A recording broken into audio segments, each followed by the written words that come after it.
Well, hi folks, welcome once again to Pete's Kitchen Garden. It's Wednesday the 19th of July, that time of year again. My onions are out. I've got about twice as many as last year. I think I've got something like about 10 or 11 bunches, about 8 or 9 onions in each. Pretty much split between the reds and the whites, and I've no doubt that we'll use all these. I did half this amount last year, and I think we'd used them sort of by the end of December. So yeah, another good onion harvest. Onions seem to grow really easily. You know, we all have crops that grow well and things that we just can't grow, and onions for me definitely, touch wood, always seem to be a success. The overwintering garlic's just hanging out there, and as I've said before, I just wish I'd done 2 rows, and that's exactly what I'm going to do when I overwinter my garlic back end of this year. I'm going to do 2 rows, because we'll easily get through that lot.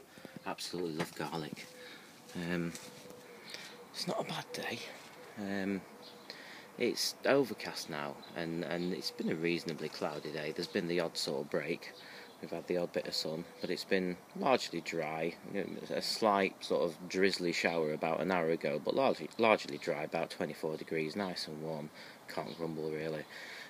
This is the planters on the decking, just starting to look a bit untidy in parts, to be honest, but you know, that's gardening. It can't all look perfect all the time.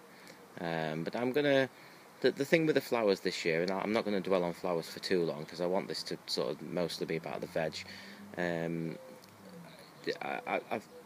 I like how the garden looks this year, you know, and I like the plants and the flowers, but it's the first year that I've really done flowers big style, so I'm planning on changing a few things around next year. Now I've got a better idea of sort of how everything grows and how tall it grows. So yeah, already starting to think ahead. And that acer there that's in that pot is going to go there, because it's a reasonably sheltered part of the garden, and it's been happy there in the pot. It's started growing, so I think we're going to give that a bash. We'll juggle these evergreens about a little bit and pretty much plant the acer in the middle, and the plan is in a few years time we'll have a reasonable sort of size mini tree by the decking, which should be very nice, but we'll see. Probably a frost will come along and kill it, but you know, you've got to try these things.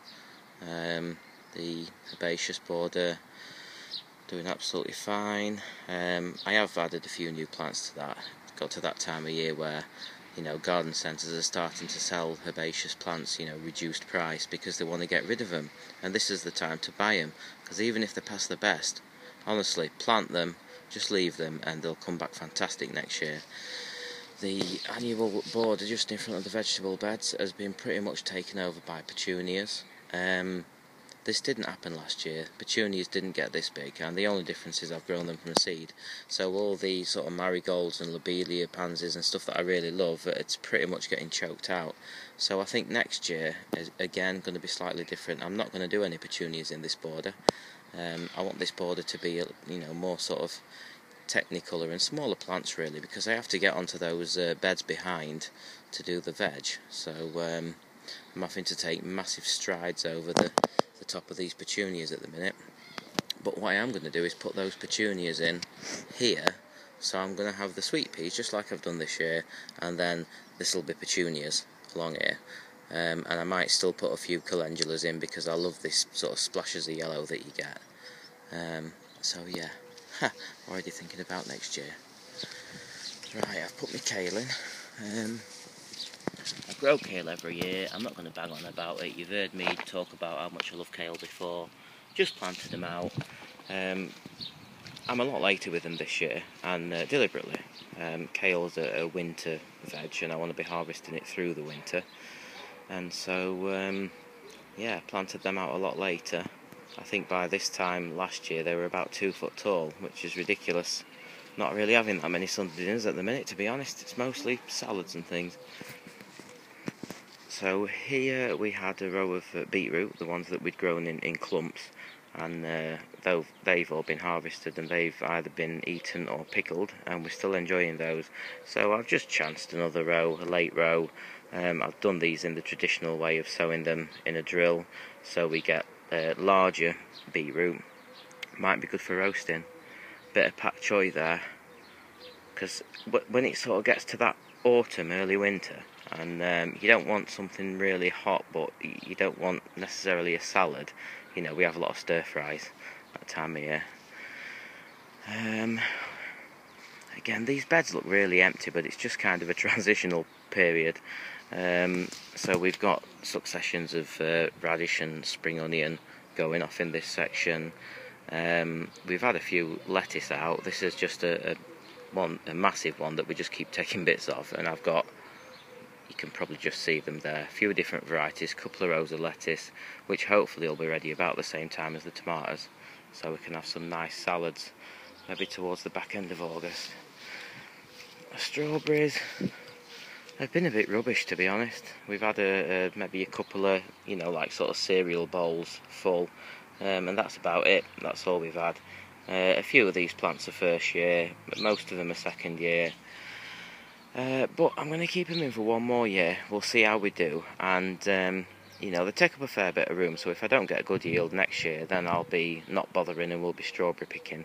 You know, sometimes you've got to weigh up the advantages and disadvantages, I guess. Pond, looking alright. Yeah, it's just that time of year, everything's nice and green and bushy. Obviously I add onions between these rows of carrots. They're the ones that you've just seen in the shed. The odd one that I've left in, still quite small, just to see if they'll bulk out a bit. If they don't, then no worries. I had a root around these carrots earlier, and especially the sort of early varieties that we planted are ready for us to start harvesting, and to be honest would benefit from us doing that because they sort of need thinning as well. So plenty of carrots. I mean, I've grown a ridiculous amount of carrots this year. May grow a little less next year, but we'll see. As I say, a few small onions left in there. Parsnips, so I didn't think these were going to germinate at all, and it turns out what's happened is when the birds were sort of rummaging about in here, they've spread the seeds all over the place. So we've got 2 or 3 parsnips there, we've got a couple here, and then we've got random ones. We've got one that's sort of growing in the middle of the leeks there, but I'm not going to take it out because there's enough room for it, so I might as well let it grow. And I think we've got, you know, there's another one there. Again, it's not in the way of anything. These onions will be coming out soon. So, you know what, we'll end up with, 8, 9, 10 parsnips. And it's the first year I've grown them, so, you know, even if we only get a few, it'll be good to try them and see if it's worth growing them again. Leeks fattening up nicely. I think the last video I'd not long since put these in. Just a little side note, so in the shed, what you didn't see, because it's a bit of a mess, is I've still got a couple of pots of the new potatoes. So what I did, when the foliage died back on those, I chopped it off, and I put about, I think, 8 buckets, you know, with the new potatoes in, just left them in the soil, and we've harvested, I think, all but 2 of those, and they've lasted, you know, really well. I mean, yeah, they were all ready at the same time, but literally, if you're growing new potatoes in a tub, just once the foliage just died back, just lop them off, lop the foliage off, and then just put them exactly as they are in your shed, keep them nice and dry, and each time you empty the buckets out, the taters are still really fresh. The reason I'm focusing on the wheelbarrow is because this is where I normally do it, and then what I've been doing is sieving the soil into that bin there, so that bin is full of sort of nice sandy soil, and next year I'm going to do some carrots in there, some nice big decent size sort of, you know, bulky overwintering carrots for stews and things like that. I say all this, you know, I'm going to do this next year, I'm going to do that next year, you know, that's the plan. So, right, I'm just going to close this greenhouse door. Not easy to do one-handed. Go. So, tomatoes. And I mean, there's absolutely loads on. I mean, this is probably like the most tomato. This has got to be, if these ripen, and that's the key. If these ripen, this is probably going to be the biggest crop of tomatoes we've ever had. But we need the sun, so you know, fingers crossed on that. I've nipped all the growing tips out now, so we're just waiting on these ripening up. Look at them, beautiful. And the bush ones in the background there, it's just like a forest at the minute, to be honest. I'm not even going to try getting in there to try and show you, but the smaller tomatoes, the cherry tomatoes, there's a couple there, you know, all starting to form. But yeah, the only thing though with the sort of cherry tomatoes is they tend to be bush varieties, and you know, the idea is you don't trim side shoots out, but it gets that bushy.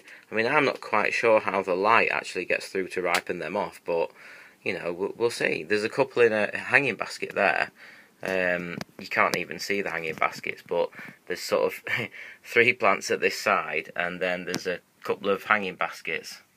Again, it's difficult doing it one-handed. And they're tumbling toms up there somewhere, and there's a load in the bottom there just because I had a load left over. They're just coming into flower. I don't know if they're going to do anything, to be honest, but the cucumbers are doing a lot. I mean, we're picking every couple of days, we're getting decent size, 1 or 2 decent sized cucumbers off these. Again, I'm not going to try and zoom in too much, but yeah, cucumbers once again, we're growing a baby variety, and yeah, they're alright. The only thing is, these ones are called F1 Baby, and they're alright, and they're decent, but I preferred the Snack Bite that we grew last year, because you pick them at 4 or 5 inches long, and they tend to be a lot straighter as well, so they're a little bit easier to deal with in the kitchen. Peppers, I have a go at these every year, and I've had 1 pepper so far, and it started to rot. It didn't get past the green stage. The chilli plant that I thought was a pepper plant because the label said pepper plant, that's still producing chilies. We don't use a lot of chili really, so I might pick that one next time I need chili for something, and that'll probably do us a few meals, to be honest. And there is a pepper on this one. It's just behind the leaf. I'm not going to try and faff about too much trying to show you it, but same old thing as always with peppers. They just seem to need such a long growing season, and I don't know, we'll see what we get off them. But anyway, the next thing, and something that I really want to kind of get into more this year, is overwintering veg. So as you know, I overwinter my garlic, and I've put the kale in outside. I've put it in later because I want it to be harvested through the winter. The leeks in that bed, which I don't know if you're going to be able to see, to be honest. Yeah, you know, the leeks in that bed there that you can just see through the greenhouse. Also a winter veg. So the plan is, I've got cauliflower, early purple sprouting broccoli, and cabbage variety. Now these are specifically ones that you can grow either all year round or that are designed to be grown late. So obviously we're kind of, just past mid-July now, and these are only at the seedling stage. But I won't be planting these out until, September maybe, beginning of September, and by then most of the carrots that are in the bed where these are going to go will be out. Now, I've not done proper overwintering veg sort of in this way. You know, I want to be harvesting these in sort of January, February, March, you know, maybe even into April. So it's sort of my first year of having a go at having a winter garden, basically, I suppose. So yeah, another big experiment, just because you have to keep trying new things, don't you? And that's about it, folks. Yeah, I'm very happy. Everything's doing fine. I've not done a video for a while, as I say. I just, you know, you get busy with things, don't you? And but yeah, I'm still here. I'm still at it, and I hope all you guys are having a good season. And I'm looking forward to a bit of TV this evening, because there's a bit of a double whammy. There's Alan Titchmarsh, Love Your Garden, and then Gardener's World, so I'll be watching them a little bit later. Anyway, hope you guys are all having a good growing year, and until next time, look after yourselves, take care, and bye for now.